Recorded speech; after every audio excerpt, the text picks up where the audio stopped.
You will hear a number of different recordings, and you will have to answer questions on what you hear. There will be time for you to read the instructions and questions, and you will have a chance to check your work. All the recordings will be played once only. The test is in 4 sections. At the end of the test, you will be given 10 minutes to transfer your answers to an answer sheet. Now turn to Section 1.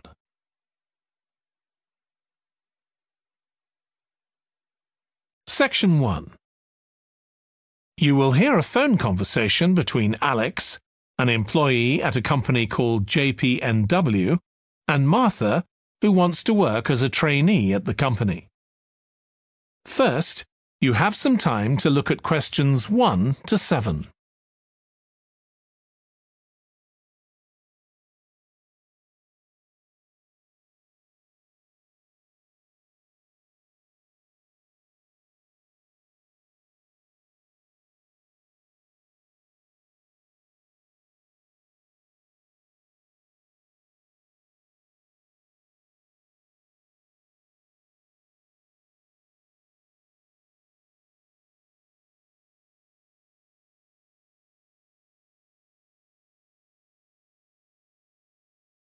You will see that there is an example that has been done for you. On this occasion only, the conversation relating to this will be played first. Hi, Alex. It's Martha Clines here. James White gave me your number. I hope you don't mind me calling you. Of course not. How are you, Martha? Good, thanks. I'm ringing because I need a bit of advice. Oh, yeah, what about? The training you did at JPNW a few years ago, I'm applying for the same thing. Oh, right, yes, I did mine in 2014. Best thing I ever did, I'm still working there. Alex did his training in 2014. So 2014 has been written in the space. Now we shall begin. You should answer the questions as you listen because you will not hear the recording a second time. Listen carefully and answer questions 1 to 7. Hi, Alex.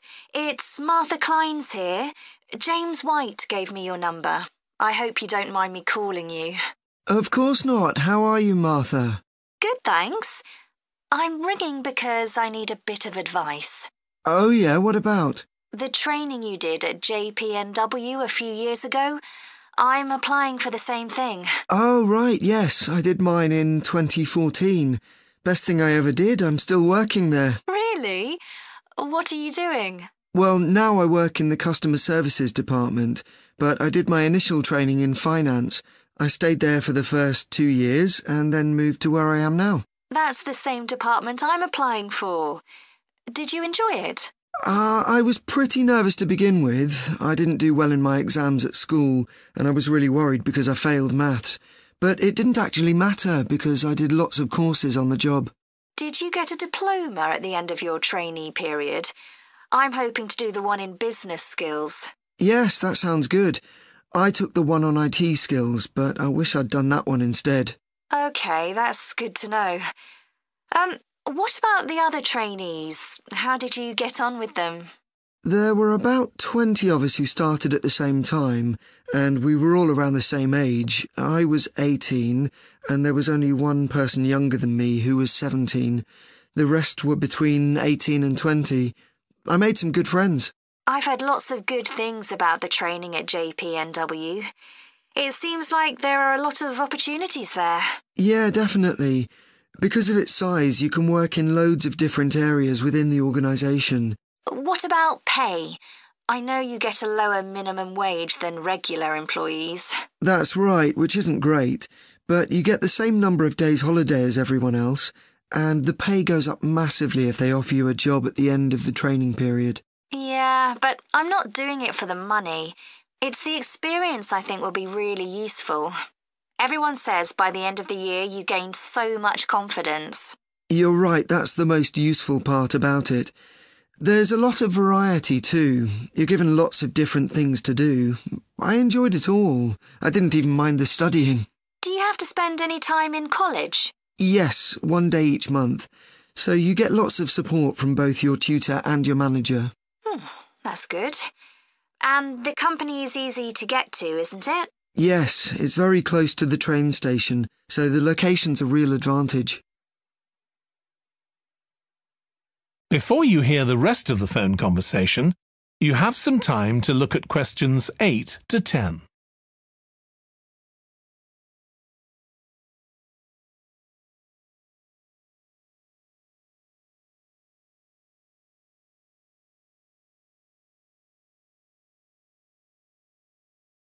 Now listen and answer questions 8 to 10. Have you got a date for your interview yet? Yes, it's on the 23rd of this month. So long as you're well prepared, there's nothing to worry about. Everyone's very friendly. I am not sure what I should wear. What do you think? Nothing too casual, like jeans, for example. If you've got a nice jacket, wear that with a skirt or trousers. OK, thanks. Any other tips? Well, I know it's really obvious, but arrive in plenty of time. They hate people who are late. So make sure you know exactly where you have to get to. And one other useful piece of advice my manager told me before I had the interview for this job is to smile, even if you feel terrified. It makes people respond better to you. I'll have to practice doing that in the mirror. Yeah, well, good luck. Let me know if you need any more information. Thanks very much. That is the end of section 1. You now have half a minute to check your answers.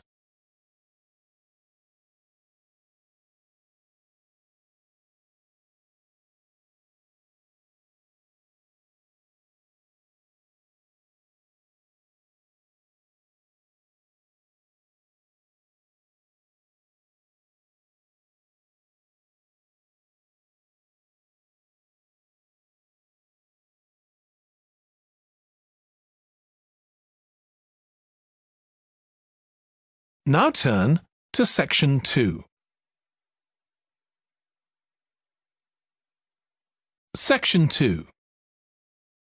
You will hear a woman called Annie, who works at the snow centre in New Zealand, welcoming a group of visitors to the centre.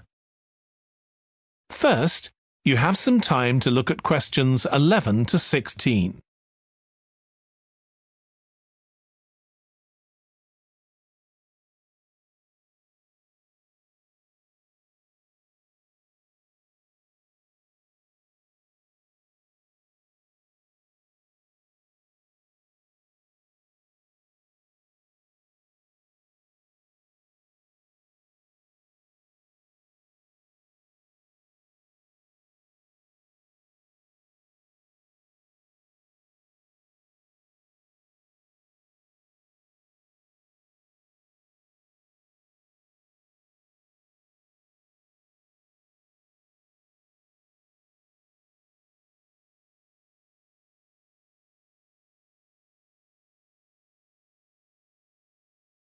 Now listen carefully and answer questions 11 to 16.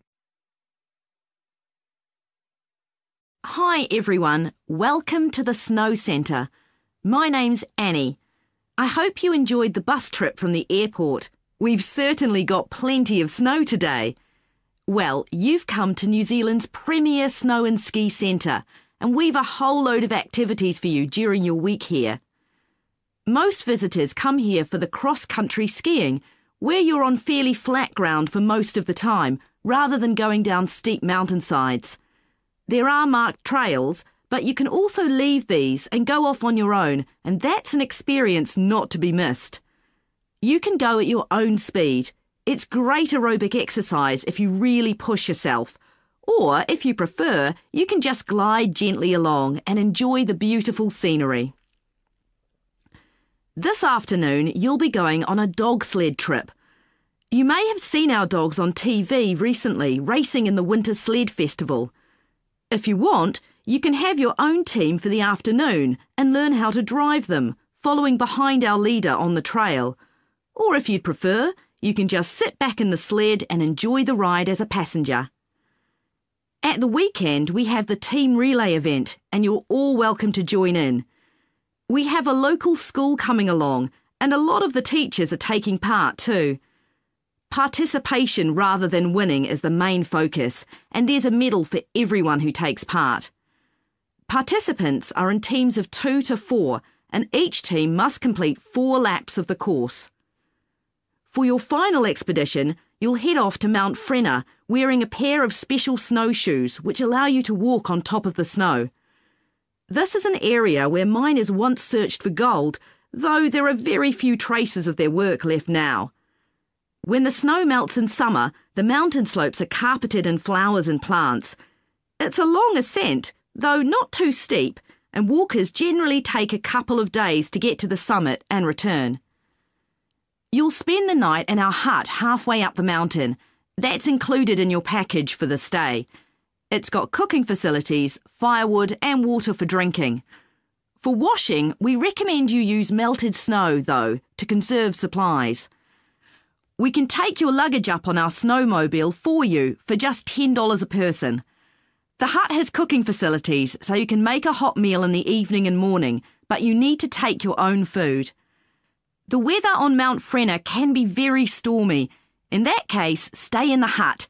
Generally, the storms don't last long. Don't stress about getting back here to the centre in time to catch the airport bus. They'll probably not be running anyway. We do have an emergency locator beacon in the hut, but only use that if it's a real emergency, like if someone's ill or injured. Before you hear the rest of the talk, you have some time to look at questions 17 to 20.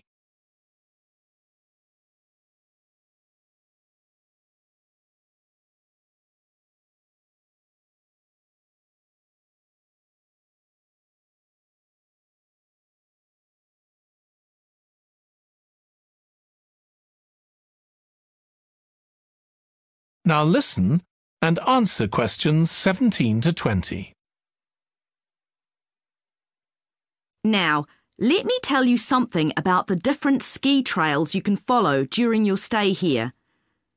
Highland Trail's directly accessible from where we are now.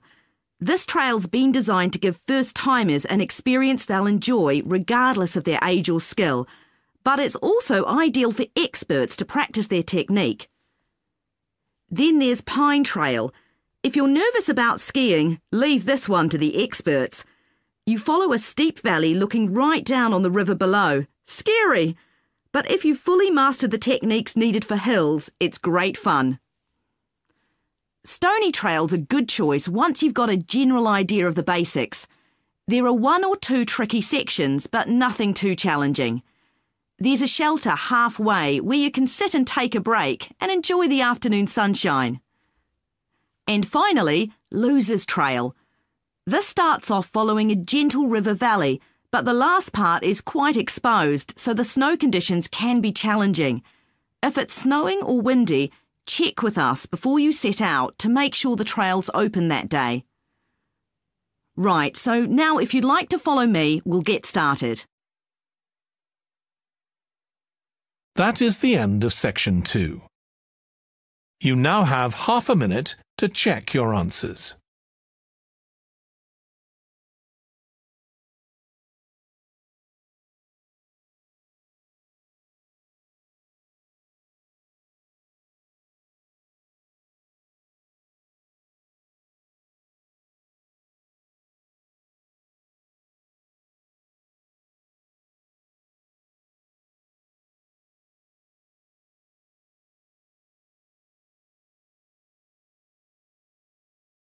Now turn to section 3. Section 3. You will hear 2 students called Jack and Alice discussing food labels that give information on the nutritional value of foods. First, you have some time to look at questions 21 to 26.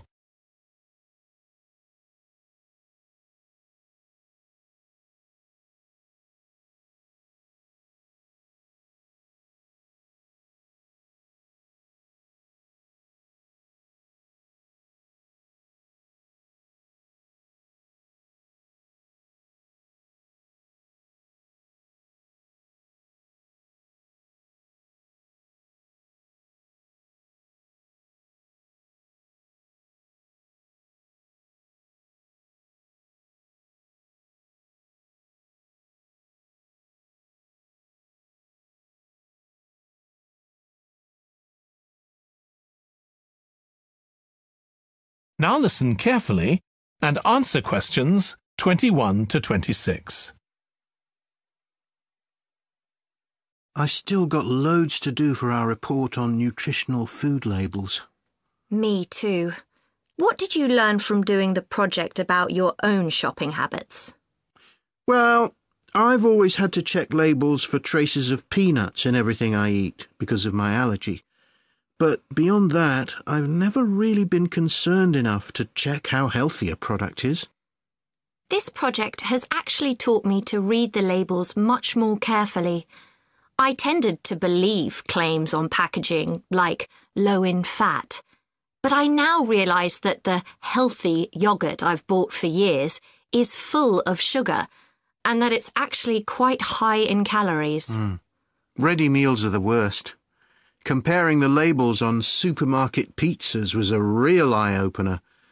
Did you have any idea how many calories they contain? I was amazed.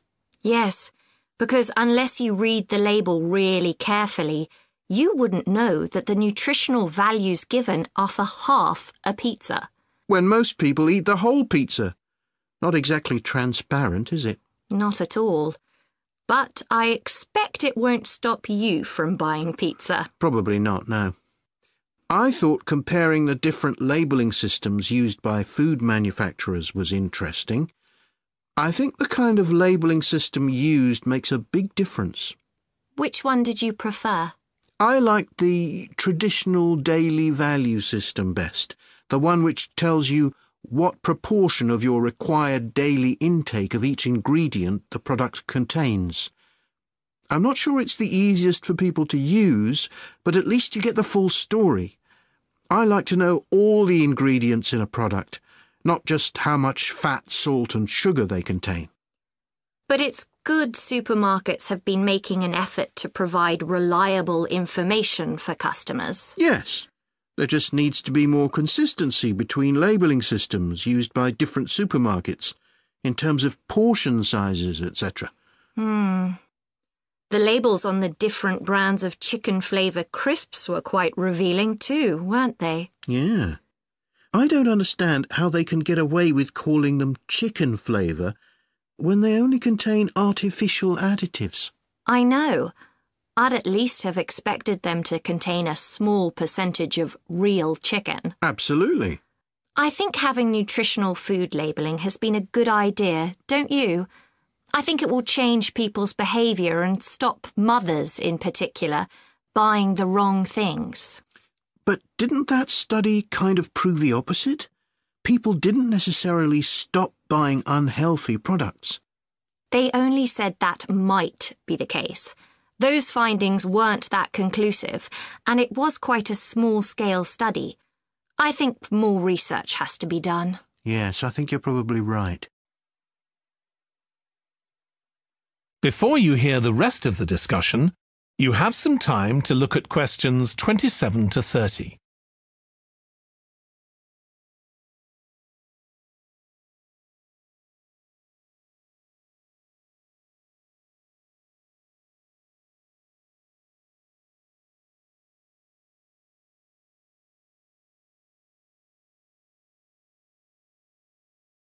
Now listen and answer questions 27 to 30. What do you think of the traffic light system? I think supermarkets like the idea of having a colour-coded system, red, orange or green, for levels of fat, sugar and salt in a product. But it's not been adopted universally, and not on all products. Why do you suppose that is? Pressure from the food manufacturers. Hardly surprising that some of them are opposed to flagging up how unhealthy their products are. I'd have thought it would have been compulsory. It seems ridiculous it isn't. I know. And what I couldn't get over is the fact that it was brought in without enough consultation. A lot of experts had deep reservations about it. That is a bit weird. I suppose there's an argument for doing the research now when consumers are familiar with this system. Yeah, maybe. The participants in the survey were quite positive about the traffic light system. But I don't think they targeted the right people. They should have focused on people with low literacy levels, because these labels are designed to be accessible to them. Yeah. But it's good to get feedback from all socio-economic groups, and there wasn't much variation in their responses. No. But if they hadn't interviewed participants face-to-face, they could have used a much bigger sample size. I wonder why they chose that method. Dunno. How were they selected? Did they volunteer or were they approached? I think they volunteered. The thing that wasn't stated was how often they bought packaged food. All we know is how frequently they used the supermarket. That is the end of section 3. You now have half a minute to check your answers.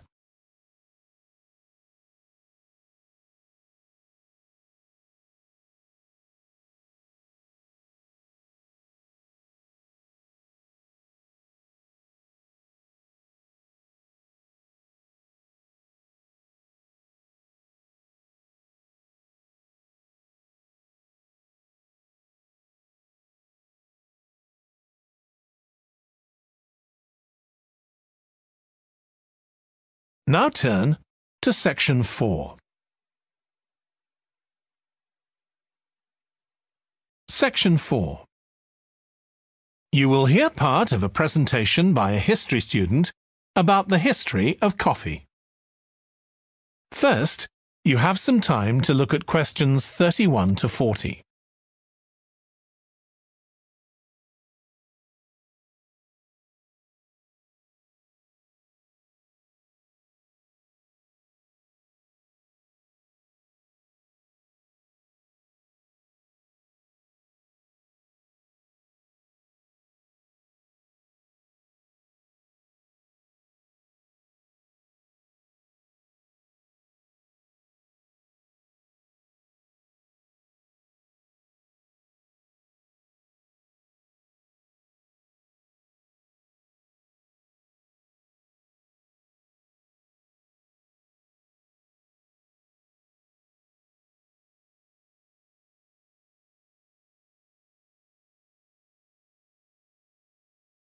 Now listen carefully and answer questions 31 to 40. In my presentation, I'm going to talk about coffee and its importance both in economic and social terms. We think it was first drunk in the Arab world, but there's hardly any documentary evidence of it before the 1500s, although of course that doesn't mean that people didn't know about it before then. However, there is evidence that coffee was originally gathered from bushes growing wild in Ethiopia, in the northeast of Africa.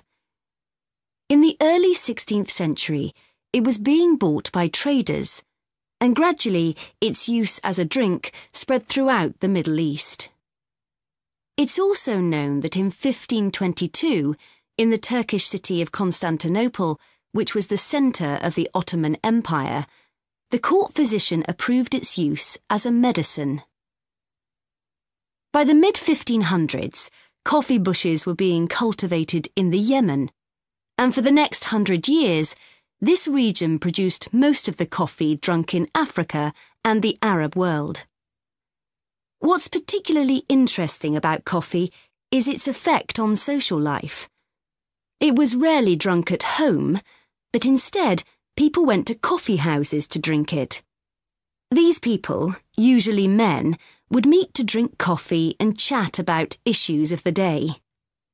But at the time, this chance to share ideas and opinions was seen as something that was potentially dangerous. And in 1623, the ruler of Constantinople demanded the destruction of all the coffee houses in the city, although after his death, many new ones opened, and coffee consumption continued. In the 17th century, coffee drinking spread to Europe, and here too, coffee shops became places where ordinary people, nearly always men, could meet to exchange ideas. Because of this, some people said that these places performed a similar function to universities. The opportunity they provided for people to meet together outside their own homes and to discuss the topics of the day had an enormous impact on social life, and many social movements and political developments had their origins in coffeehouse discussions.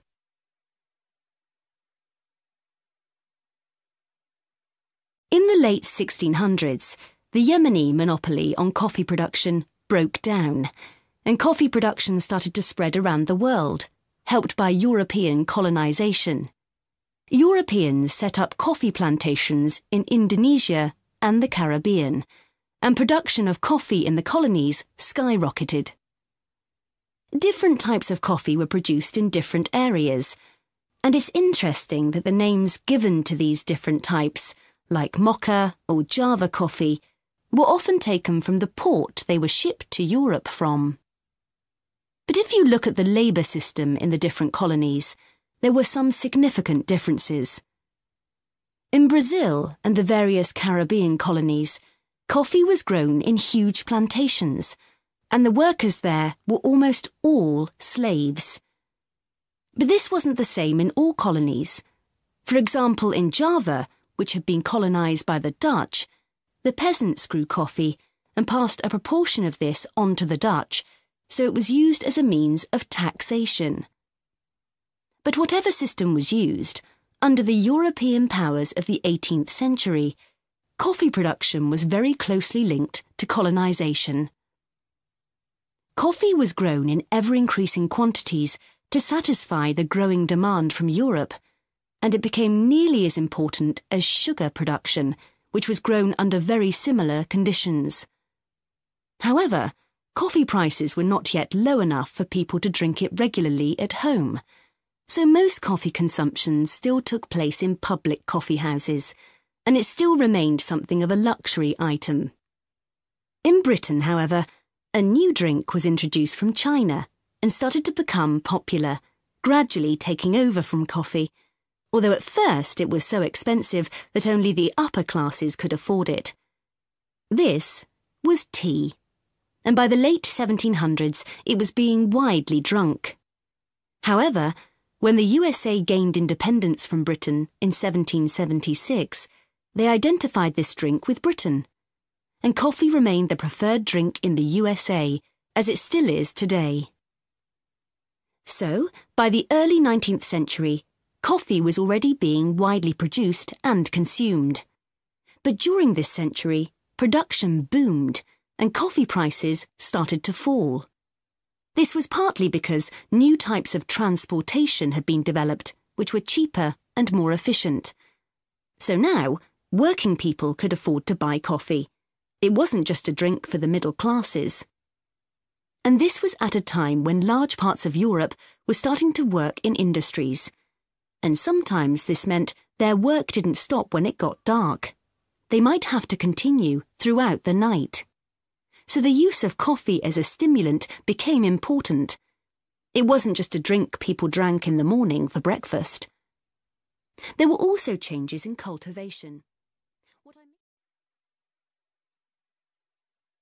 That is the end of section 4. You now have half a minute to check your answers.